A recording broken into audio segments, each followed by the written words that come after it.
Voilà, bonjour à ceux qui viennent de nous rejoindre et rebonjour à ceux qui sont avec nous depuis 7 heures du matin, c'est le face-à-face. Et nous revenons sur notre thématique d'avant. Jésus-Christ est-il Dieu, prophète ou fils de Dieu? Dernièrement, le pasteur Armel Rolland Lufoutou avait été déclaré forfait, mais simplement c'était une urgence. Il s'était excusé pour ça, il revient donc à la charge. Renaud Boris Mbota, l'infatigable débatteur, est là également. Et sans plus tarder, Armel Rolland Lufoutou, vous êtes apôtre, vous défendez que Jésus-Christ est le Dieu créateur. Vous avez la parole. Je salue tous les téléspectateurs. Je salue tous les fils de Dieu. Je crois que le Seigneur a permis que nous nous retrouvons encore une fois de plus sur ce plateau pour essayer de décortiquer le mystère caché de tous les temps. Pour moi, je crois que c'est le message, le plus grand message de la Bible. Rapidement, je veux rebondir sur le chapitre que M. Mbota a touché dimanche parce que j'ai trouvé qu'il a tâtonné. Et malgré la souffrance de monsieur le journaliste, M. Serge, je prends donc 1 Jean 5, le verset 20 à 21. Nous savons aussi que le Fils de Dieu est venu et qu'il nous a donné l'intelligence pour connaître le véritable. Ce qui revient à dire qu'avant que Jésus ne vienne, les gens ne savaient pas qui était le véritable. Sinon, Jésus ne viendrait pas nous donner celui qui serait le véritable. Je continue. Et nous sommes dans le véritable en son Fils Jésus-Christ. Ça, c'est le mystère du corps de Christ. Quand nous sommes en lui, nous sommes dans le véritable. La pensée des gens se prolonge. C'est lui qui est le Dieu véritable et la vie éternelle. Je vais juste m'atteler sur l'allocution verbale, c'est lui. Puisqu'il aurait dit c'est lui, s'adressait au véritable. Mais le véritable n'est pas une personne, puisque Dieu est esprit. Ici, Jean s'adresse à une personnalité. Et si l'allocution verbale veut nous montrer qu'il y a bel et bien Jésus est bel et bien le Dieu véritable incarné. Il est fils, mais manifesté comme celui qui devait racheter l'humanité. La pensée se poursuit de Jean, mais avant que je lise le verset 21, je voudrais encore insister sur c'est lui. C'est aussi un sujet apparent. Si je disais par exemple, c'est Brazzaville qui est la ville politique, je pourrais a priori revenir sur Brazzaville et la ville politique. Donc c'est ça en fait qu'il faut que j'explique pour qu'il n'y ait pas le raisonnement. Parce que la Bible n'est pas un livre de raisonnement. La Bible c'est la révélation. Dieu ne parle pas français-anglais.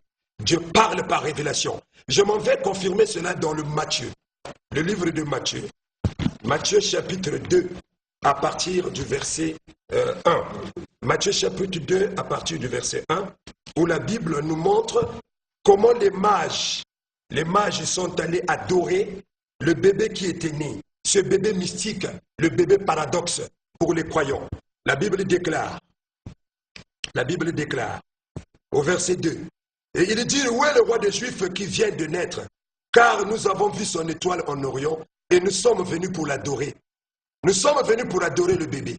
Et au verset 10, quand ils aperçurent l'étoile, ils furent saisis d'une très grande joie. Ils entrèrent dans la maison, virent le petit enfant avec Marie, sa mère, se prosternèrent et l'adorèrent. Ils ouvrirent ensuite leur trésor et ils offrirent en présent de l'or, de l'encens et de la myrrhe. L'or représente la divinité suprême. La divinité suprême embaumée dans un corps sur la terre. Et 10 ans, 30 ans plus tard, Jésus-Christ était adoré dans Matthieu 28. Matthieu 28 à partir du verset 16. Matthieu 28. Là, 30 ans plus tard, les mages l'ont adoré, le monde entier. Les mages représentaient l'humanité entière. Matthieu 28, le verset 16. Ok. Les 11 disciples allèrent en Galilée sur la montagne que Jésus leur avait désignée. Quand ils le virent, ils l'adorèrent. C'est deux catégories de personnes. Il y a eu d'abord les mages.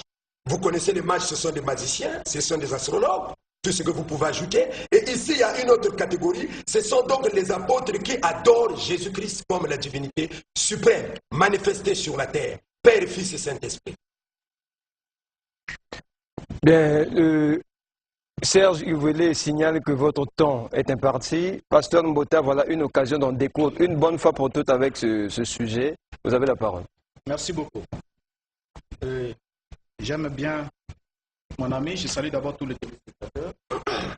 Et je crois que la question sur la divinité ou non du Mashiach est une question très délicate, comme vous le savez tous, du seul fait qu'il y a des millions de gens dans ce monde qui ont reçu des enseignements selon lesquels Jésus-Christ fit le Dieu véritable. Mais ce matin, je vais vous décourager sérieusement, décourager votre incrédulité envers la vérité de la parole et encourager votre foi à croire que Jésus-Christ est le Fils, le serviteur et le prophète de Dieu. Alors, en effet, on ne peut pas établir une analogie entre Dieu et Jésus. Établir une analogie entre Dieu et Jésus, c'est d'abord une preuve selon laquelle on témoigne qu'on ne connaît pas qui est réellement le véritable Dieu. Et Jésus l'a dit, or la vie éternelle est qu'ils te connaissent toi le seul, vrai Dieu et celui que tu as envoyé, Jésus-Christ homme. Alors Dieu est d'abord un être tout-puissant, il est infini, inaccessible, absolu, en tout. Et tous ces critères-là, Jésus ne les avait pas. Alors il est bien évident que lorsqu'on déclare que Jésus-Christ est Dieu, permettez-moi de vous le dire, que c'est une imbécilité blasphématoire contre la parole du Seigneur, parce que il n'y a pas un seul texte biblique où Jésus est déclaré directement qu'il fût Dieu. Avant d'attaquer, de répondre au verset de 1 Jean chapitre 5, le verset 20 à 21 que mon ami a souligné, et beaucoup d'autres faits ici, j'aimerais d'abord lui rappeler que les mages n'ont jamais adoré l'enfant, parce qu'il n'est pas possible que les mages puissent demander aux Juifs qui lapidaient tout celui qui blasphémait contre l'adoration de Yahvé, de venir demander aux Juifs où est le roi des Juifs qui vient de naître, car nous avons vu son étoile en Orient et nous sommes venus pour l'adorer. Et laissez-moi vous apprendre que c'est une erreur des théologiens, certains théologiens qui ont rendu le verbe prokisneo, l'action des mages envers le Christ, par adorer, ce qui est archi faux, parce que ce verbe grec prokisneo, vous allez le trouver dans beaucoup de versets, ce verbe, lorsqu'il est appliqué à l'être suprême, il signifie adorer. Lorsqu'il est appliqué aux anges et aux êtres célestes, il signifie adorer. Mais quand il est appliqué à un homme, il ne signifie pas adorer, il est rendu par rendre hommage ou se prosterner devant. Donc, déjà, le fait qu'ils ont cherché un enfant, un roi des Juifs qui venait de naître, ils ont dit, nous avons vu son étoile en Orient et nous sommes venus pour le rendre hommage, pas pour l'adorer. Donc, vous devez retenir ça une fois pour toutes. Et le Christ, avant de s'en aller, a enseigné aux disciples. Les vrais adorateurs adoreront le Père en esprit et en vérité. Car c'est là les adorateurs que le Père demande. Il n'a pas dit que les vrais adorateurs adoreront le Fils. Et Matthieu 28, 16, et comme vous l'avez dit, c'est le même verbe prokisneo. Jésus étant humain, il n'y a pas eu adoration. Alors, j'aimerais encore vous souligner encore ce fait-là, que vous puissiez le notifier une fois pour toutes, que l'adoration est réservée à celui qui est esprit, celui qui est suprême, pas à un homme. Alors, je prends ici en base encore un verset ici, avant de prendre 1 Jean chapitre 5, le verset 20. Nous allons y revenir, puisque vous avez souligné ces faits. J'aimerais d'abord qu'on lise ici un verset biblique, là où Jésus parle de sa propre bouche. Il dit dans Jean chapitre 20, le verset 17, Jésus lui dit, il s'adresse à la femme après la résurrection, Jésus lui dit, ne me touche pas, car je ne suis pas encore monté vers mon Père, mais va trouver mes frères et dis-leur que je monte vers mon Père et votre Père, vers mon Dieu et votre Dieu. Alors, vous devez d'abord noter ici que Dieu signifie, le Père signifie source, origine, ou celui qui engendre, et le frère signifie ceux qui sont issus du même Père. Et Dieu signifie le suprême ou au-dessus de soi-même. Donc, Jésus déjà parlant ici montre que Dieu était son Père. Et non seulement que Dieu était son Père, il avait aussi des frères qui étaient nés par la même foi que lui. Romains chapitre 8, le verset 29 dit ceci, car ceux qu'il a connus d'avance, il les a aussi prédestinés à être semblables à l'image de son Fils, afin que son Fils fût le premier-né d'entre plusieurs frères. Jean chapitre 1, verset 12 à 13, mais à tous ceux qui l'ont reçu et à ceux qui croient en son nom, elle a donné le pouvoir de devenir enfants de Dieu, lesquels sont nés non du sang et de la volonté de la chair, ni de la volonté de l'homme, mais de Dieu. Hébreux 2, verset 11 à 12. Car celui qui a sanctifié et ceux qui sont sanctifiés sont tous issus d'un seul. C'est pourquoi il n'a pas honte de les appeler frères. Lorsqu'il dit, j'annoncerai ton nom à mes frères et je célébrerai du milieu de l'assemblée. Donc, déclarer ici que Jésus-Christ est Dieu alors qu'il est mon frère, c'est faire de moi aussi Dieu et vous devez aussi m'adorer comme vous l'adorez.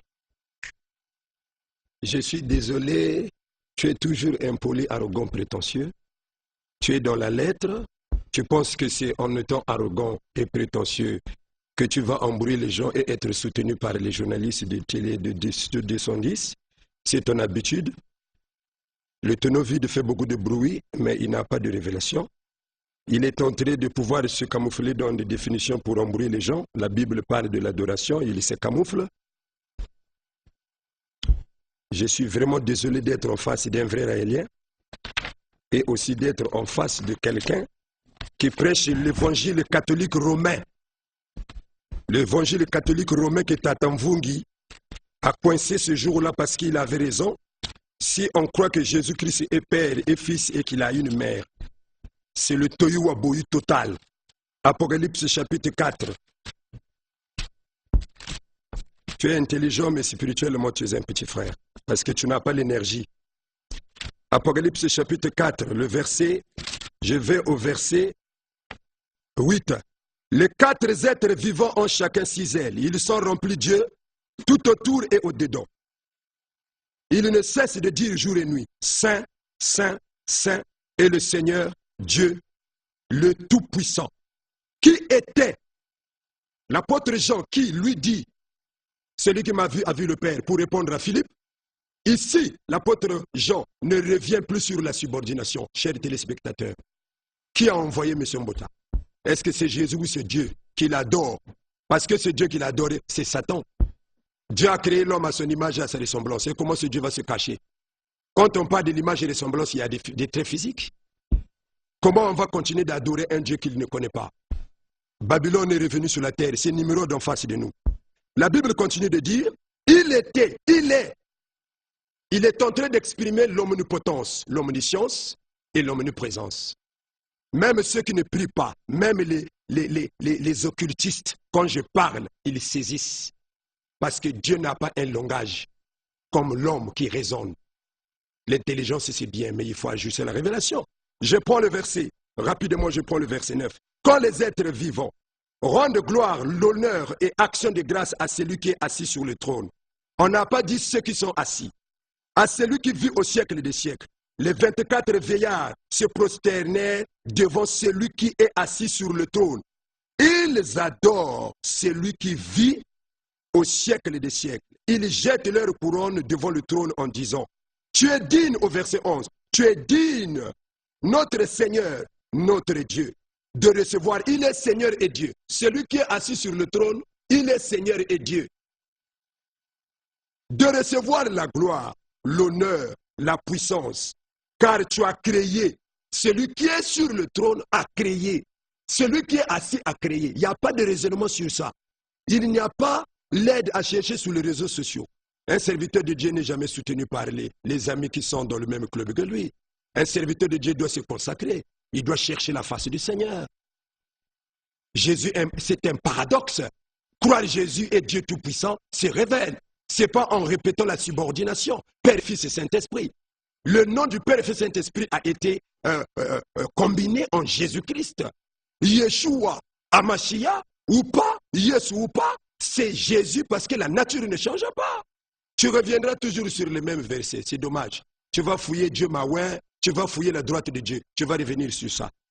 Je finis. Car tu as créé toutes choses et c'est par ta volonté qu'elles existent et qu'elles ont été créées.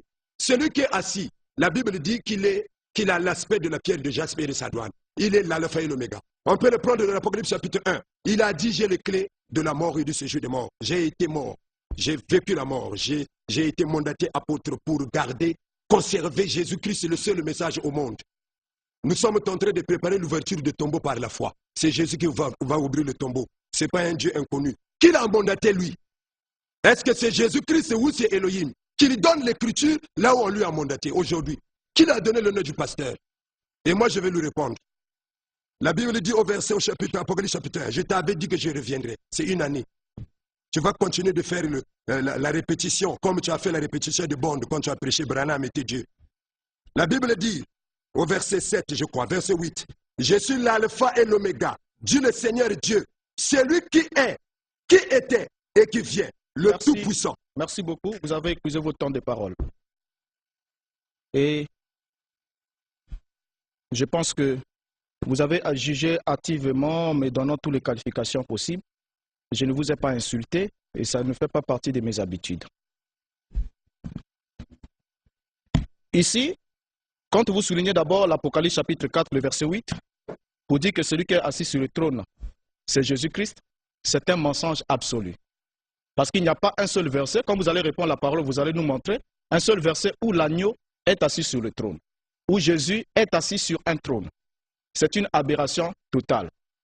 Alors, Jésus a bien promis, dans Apocalypse, il a dit, celui qui vaincra, je le ferai asseoir avec moi sur mon trône, comme moi j'ai vaincu et je suis assis avec mon Père sur son trône. Apocalypse chapitre 3, le verset 21. Mais lorsque Étienne a reçu la vision du ciel, le ciel s'est ouvert, il a dit, je vois le ciel ouvert, et Jésus debout à la droite de Dieu. Il n'a pas vu Jésus assis sur le trône. Il n'y a pas un seul verset. Comme vous allez répondre à la parole, vous montrez un seul verset, même prophétique, qui illustre Jésus assis sur un trône. Et c'est là que vous êtes dans la confusion totale. Quand vous entrez dans l'Apocalypse chapitre 5, vous voyez un agneau, on demande qui est digne de prendre le livre et de rompre les 7 sceaux. Le livre était dans les mains de celui qui était assis sur le trône. Et on demandait à celui qui était digne. Personne n'était trouvé digne jusqu'à ce que l'agneau s'avance. Et c'est l'agneau qui s'avance vers celui qui détenait le livre dans sa main. L'occupant du trône, c'est Dieu lui-même qui est assis sur le trône. Ça n'a rien à voir avec le Machia. Donc il n'y a pas un seul verset où Jésus occupe le trône et il dit « Je suis assis avec mon Père ». Assis avec le Père signifie qu'il gouverne sous l'autorité de son Père. Et celui qui vaincra gouvernera de la même manière, sous la même autorité. Alors si moi aussi je suis vainqueur, je m'assierai avec lui sur le même trône du Père. Cela ne fera pas de moi que je devienne la divinité et que je reçoive l'adoration. C'est ce qui est archi faux. Alors ici, toujours sur l'identité de Yeshua. L'identité de Yeshua. Je vous l'ai dit au début ici, quand j'ai pris la parole, j'ai dit que Yeshua est mon frère. Il est mon frère. Selon les Hébreux chapitre 2, le verset 17. Il est dit, en conséquence, il a dû être rendu semblable en toutes choses à ses frères, afin qu'il fût un souverain sacrificateur, miséricordieux et fidèle dans le service de Dieu pour l'expiation des péchés du peuple.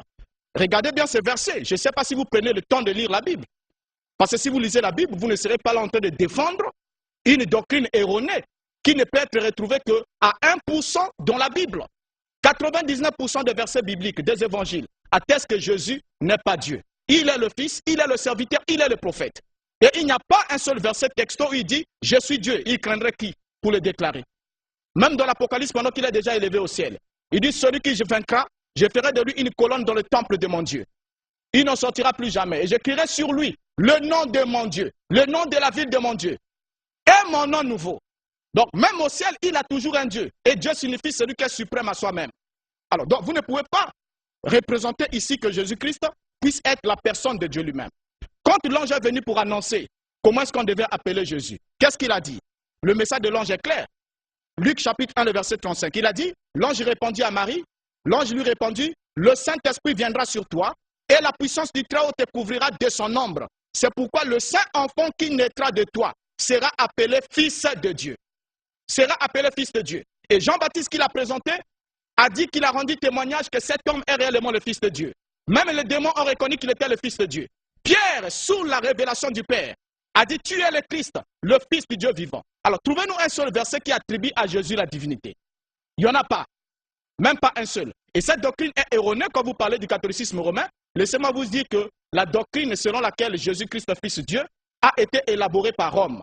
C'était pour attribuer à Jésus la divinité, faire de lui la deuxième personne de leur sainte Trinité, en parlant de Dieu le Fils. Et vous avez gobé cette doctrine pour vouloir la répandre aujourd'hui au niveau de l'Église. C'est vraiment une erreur monumentale. Alors, votre livre d'Apocalypse, déjà que vous lisez, au premier verset, dit quoi? Dit quoi? Révélation de Jésus-Christ que Dieu lui a donné. Ces verbes sont clairs. Et pour le Christ ici, lorsqu'il est dit dans le livre de Galates, chapitre 4, le verset 4 à 5, la Bible dit, mais lorsque les temps ont été accomplis, Dieu a envoyé son Fils né d'une femme. Il n'y a aucun verset qui dit, Dieu est venu lui-même en chair. Mais Dieu a envoyé son Fils. Et dans 1 Jean, chapitre 4, le verset 9 à 10, l'amour de Dieu a été manifesté envers nous en ce que Dieu a envoyé son Fils unique dans le monde. C'est Dieu qui envoie. Lorsqu'on parle du verbe envoyer, c'est simple, mon cher. Prenez un dictionnaire et regardez. Vous verrez qu'envoyer signifie faire partie de quelqu'un. Attendez, vous allez prendre la parole après. On va d'abord souffler un petit peu. Nous recevons des messages de partout. Il y a un frère de la Côte d'Ivoire qui a envoyé pour soutenir que Jésus n'est pas Dieu. Jean 17, 3 à 4. C'est le verset où il est dit ceci signifie la vérité, qu'ils apprennent à te connaître, toi, le seul vrai Dieu, et celui que tu as envoyé, Jésus-Christ. Un autre de Brazzaville soutient que Jésus-Christ est Dieu et il envoie donc le verset Jean 14, de 7 à 10. Et là-dedans, Jésus-Christ proclame, quand on demande, mais montre-nous le Père, Jésus-Christ dit, mais il y a longtemps que je suis avec vous, vous ne me connaissez pas. Celui qui m'a vu a vu le Père. Voilà les messages qui viennent des téléspectateurs. Il y a un qui soutient que Jésus-Christ n'est pas Dieu et l'autre qui soutient que Jésus-Christ est Dieu. Maintenant, c'est à vous de conclure. Nous avons donc 5 minutes à chacun. Pasteur Armel Roland de Photo, vous avez la parole pour conclure. Je vais conclure quoi? S'il n'y a plus assez de temps. Jean 17, 17 dit, sanctifie-les par ta parole la vérité. Il est dans la comparaison n'est pas raison. Parce qu'il y a 64 versets qui parlent du Fils dans la Bible. Mais il y a au moins 4 seulement qui montrent Jésus et Dieu. Dans Timothée, chapitre 3, verset 16, Dieu a été manifesté dans la chair. Lui, il est dans la comparaison. Voilà pourquoi il raisonne. Il a un peu souffert aujourd'hui. Moi, je lui ai dit que c'est une année. Il faut qu'il lise encore et qu'il cherche sur Internet. Je lui conseille d'aller chez le Ngunza ou qu'il rejoigne M. Waka. Parce que spirituellement, lui, il n'a rien. Il n'a pas l'énergie. J'ai brûlé un fétiche d'un béret rouge à Pointe-Noire. Et s'il me suit, il y avait la chair humaine. Et quand j'ai brûlé ça, le magicien qui avait conçu ce fétiche est mort 1 mois après. S'il me suit, à Pointe-Noire, il y a beaucoup de sirènes. Lui, il faut qu'il vienne, que je l'amène au village. Il est à Pointe-Noire ici, il est à Brazzaville, dans un studio où il y a tout. Il est à l'aise, il a déjà été au village. Lui, il pense que c'est en lisant qu'on peut chasser les démons. J'ai reçu la vision de s'aimer la foi qui va ouvrir le tombeau au monde entier. Les tombeaux doivent s'ouvrir. Ce n'est pas un Dieu qu'il ne connaît pas. Qui l'a envoyé lui? Voilà le mot que je peux dire. Je préfère même lui donner le temps parce que j'ai de la peine pour lui. C'est un petit frère. J'ai plus d'énergie que lui. Il faut qu'il cherche à expérimenter le delà. S'il n'a pas Dieu dans la Bible, qu'il le cherche parce que M. Ouaka doit l'encadrer. C'est un apprenti sorcier.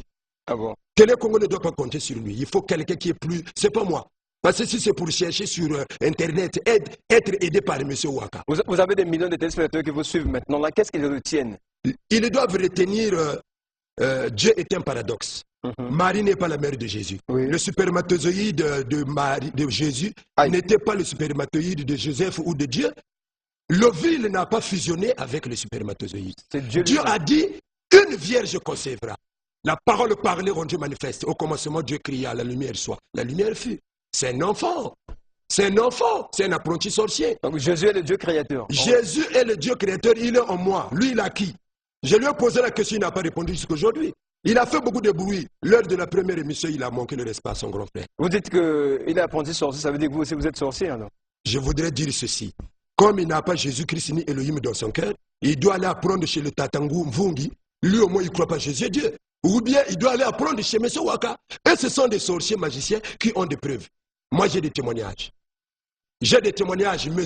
Roland, j'ai des témoignages. Le grand témoignage que j'ai, c'est quoi? Je peux ajouter un autre témoignage. Une femme a été guérie du VIH. Elle a enfanté 2 enfants. 2 enfants. Confirmés par l'hôpital militaire de Pointe-Noire et l'hôpital Assisi. Une seule femme? Hein? Une femme. Il y a une autre femme aussi qui a été guérie du diabète. Je peux encore ajouter un autre témoignage. Parce qu'il n'a pas l'énergie. L'énergie positivement, il n'en a pas. Quand un pasteur est mandaté, il est loin d'une onction divine. La Bible dit le mystère caché de tout temps, c'est Christ en nous, l'espérance de la gloire. Mais si quelqu'un n'a pas Christ, il a quel esprit? Si quelqu'un n'a pas Christ, il a quel esprit? Donc Dieu a envoyé le Christ et celui qui a envoyé... Jésus-Christ est Dieu manifesté comme fils. Pourquoi, M. Roland? J'apprécie vos questions pertinentes. Je vais repartir à Pointe-Noire bientôt. La plus grande fonction sur les 3 fonctions qui fait la valeur de Dieu, c'est quand il est fils. Lui, il doit savoir que je crois que Jésus est fils, mais c'est Dieu qui s'est manifesté pour sauver l'humanité parce qu'il était parent de docteur. Le parent de docteur, c'est Dieu lui-même qui devait sauver l'homme. Mais il fallait devenir un homme. Comment nous sommes un homme? Nous sommes créés à l'image de Dieu et nous n'avons pas la ressemblance de Dieu. Dieu est venu lui-même comme parent de docteur pour payer le prix de la dette. Il a été baptisé. Il n'a pas été baptisé pour le péché, il était l'agneau. Dans le tabernacle de Moïse, il fallait un agneau. Et lui, il était agneau pour prendre tes péchés, mes péchés, et ses péchés. Et les péchés de Branham, de Kimbangu, d'Émile, tout ce monde-là.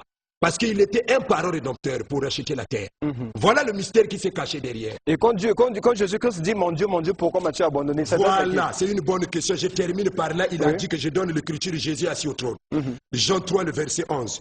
Verset 11. Permettez s'il vous plaît. Sinon je vais mal voir. Rapidement. En vérité, je te le dis. Nous disons ce que nous savons.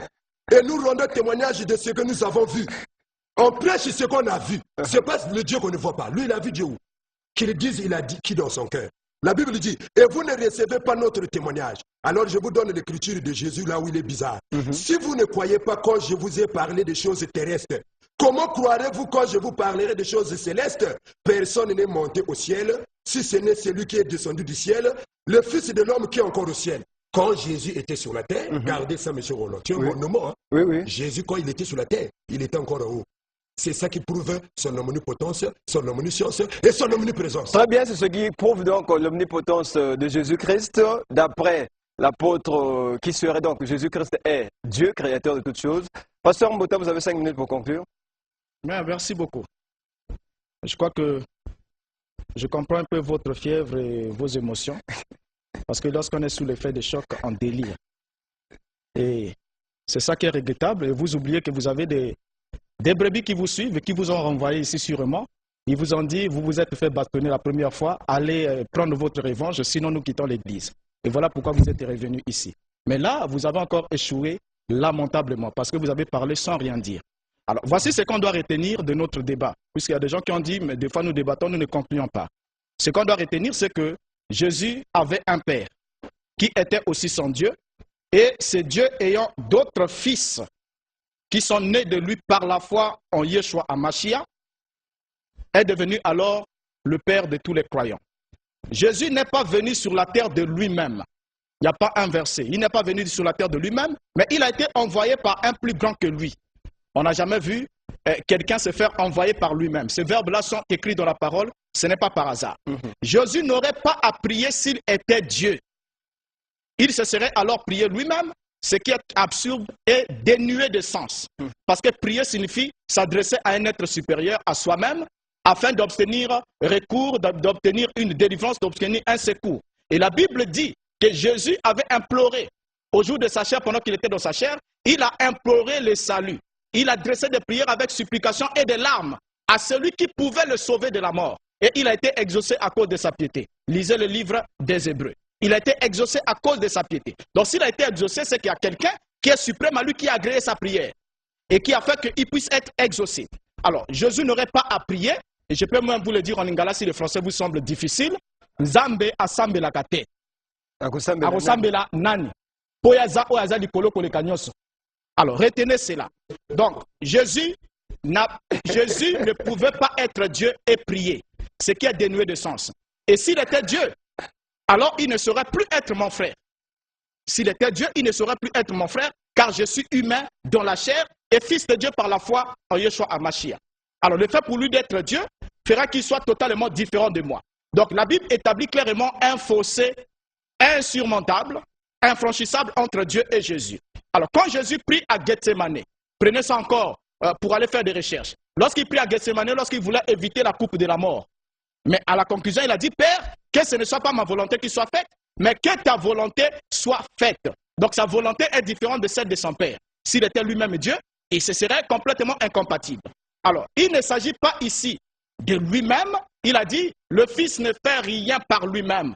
Jean chapitre 5, le verset 29. Le Fils ne fait rien par lui-même, il ne fait que ce qu'il va faire au Père. Et il a dit qu'il ne fait rien par lui-même. Donc, il ne peut pas sauver par lui-même, il ne peut pas guérir par lui-même, il ne peut rien faire par lui-même. Il ne fait que ce qu'il va faire au Père. Et tout ce que le Père fait, le Fils le fait pareillement. Il est même dit encore que Dieu seul connaît l'heure H de la fin du monde. Il a dit ça, aucun ange du ciel ne le connaît, même ni le Fils aussi ne le sait pas, mais le Père a réservé ça pour lui seul, dans sa propre autorité. Alors si Jésus est Dieu, il devait être omniscient, il devait connaître toutes choses, il devait savoir à quel moment la fin du monde viendra. Il ne l'a jamais dit à ses disciples. Ça, ce sont des fabrications qui sont totalement récentes.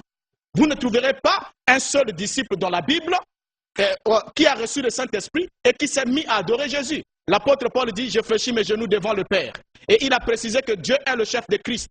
Et dans 1 Corinthiens 15, si je peux vous déballer tous ces versets-là, il est dit qu'à la fin, quand Christ aurait fini d'assujettir toutes choses sous ses pieds, le Fils lui-même sera soumis à celui qui lui a soumis toutes choses. Il est encore écrit, lorsqu'il dit « toute chose m'a été soumise », il est évident que celui qui lui a soumis toutes choses est accepté. Alors sur la croix, il lance ces cris de détresse.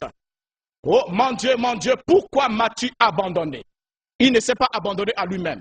Donc vous prêchez un Jésus qui est un vrai clown, qui fait du scénario, il est Dieu, il se fait passer pour celui qu'il n'est pas, il adresse la prière à lui-même, et c'est une confusion totale. Donc retenez cela en partant, pour que vous fassiez encore des cours. Lorsqu'il est dit ici dans la parole, Dieu était en Christ, c'est par inspiration. Dieu était en Christ par inspiration, c'était la source qui inspirait, et Jésus était en Dieu par la foi. Moi aussi je suis en Dieu par la foi, comme vous pouvez entrer aussi en Dieu par la foi en Christ. Donc ici, là, il n'y a pas de confusion à confondre, il n'y a pas d'élément à confondre entre Jésus et Dieu.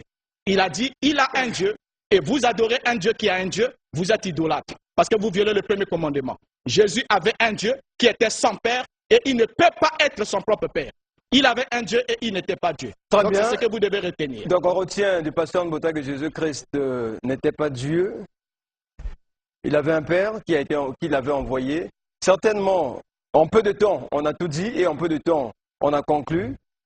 Prochainement, on pourra avoir un débat grand public avec la participation des téléspectateurs. On prendra rendez-vous. Le pasteur Roland Lufoutou va voyager, certainement vous reviendrez. On aura donc un débat grand public dans la salle de spectacle.